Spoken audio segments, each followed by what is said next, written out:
Government health related ఏమేమి facilities provide చేస్తుందో మీకు ఐడియా ఉందా? ఒక 3 ఉంటాయి అనమాట. అంటే ఒక స్టేట్ తీసుకుందాం మనం. సపోజ్ ఒక 20,000 పాపులేషన్స్ కోసం పిహెచ్సిస్ అంటే ప్రైమరీ హెల్త్ కేర్ సెంటర్ నెలపరి సరిపడా మందులు, ఫస్ట్ ఎయిడ్, చిన్న చిన్న ఫీవర్స్, జ్వరాలు ఇలాంటి వాటికి free treatment, lab test plus OP ఇవన్నీ ఉండేది పిహెచ్సిస్.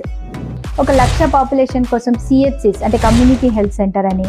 ఇక్కడ వీటితో పాటు అంటే ఈ ఫస్ట్ ఎయిడ్ మెడిసిన్స్ తో పాటు ఇంకొంచెం ఎక్స్ట్రాగా అంటే సర్జరీస్, చిన్న చిన్న ప్రొసీజర్స్, మినిమల్ సర్జరీస్ అంటే హై రిస్క్ కాకుండా నార్మల్ రిస్క్ ఉన్న సర్జరీస్, క్యాజువాలిటీస్, ఎమర్జెన్సీస్ ఇలాంటివి సిహెచ్సిస్ లలో జరుగుతూ ఉంటుంది.